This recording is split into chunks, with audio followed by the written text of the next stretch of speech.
Action. Tollywood లో గత కొన్ని రోజుల నుండి ఊరిస్తున్న cinema power star Pawan Kalyan Katamarayudu. ఈ సినిమాను 24న విడుదల చేసేందుకు సన్నాహాలు చేస్తున్నారు. ఇదిలా ఉంటే శర్వానంద్ హీరోగా తెరకెక్కిన రాధా సినిమాను 29న విడుదల చేయడానికి సన్నాహాలు చేస్తున్నారు. అది భారీ సినిమా, ఇది చిన్న సినిమా. దీంట్లో పవర్ స్టార్ నోటెడ్ డైరెక్టర్. ఇక్కడ యంగ్ స్టార్ సమస్య ఏముంది? ఏమీ లేదు. కానీ కాటమరాయుడుకు కేక్ వాక్ కావాలి, కనీసం 2 వారాల పాటు. ఎందుకంటే కాటమరాయుడిని భారీ రేట్లకు అమ్మేశారు. అది అంతా రికవరీ కావాలంటే 2 వారాల పాటు పోటీ అన్నది ఉండకూడదు. అందుకే శర్వానంద్ను భయపెట్టి సినిమాని ఆపే ప్రయత్నం చేస్తున్నారు. రాధా సినిమా తర్వాత BVSN ప్రసాద్ కు పవన్ కళ్యాణ్ కు అసలే కాస్త తేడా ఉంది. అది పూర్తి చేయడానికి ఇదే అవకాశం. ఈ మేరకు పవన్ కు సన్నిహితుడు ఒకరు రాయబారం నడిపారని గ్యాసిప్ వినిపిస్తోంది.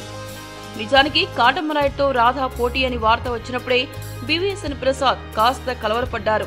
ఇలాంటి వార్తలు పవన్ తో తమకు అంతంత మాత్రంగా ఉన్న సంబంధాలను మరింత పాడు చేస్తాయని ఆయన కలవరపడ్డారు.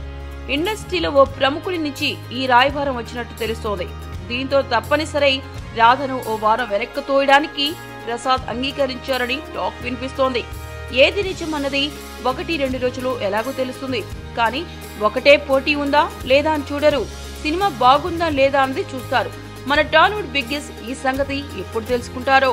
ఒక సినిమాని బాగా లేకపోయినా జనాలు చూస్తారని అలా అనుకుంటున్నారు. మీకు ఈ వీడియో నచ్చితే ఒక లైక్ కొట్టండి, లేకపోతే కామెంట్ చేయండి. బట్ సబ్స్క్రైబ్ చేయడం మర్చిపోకండి.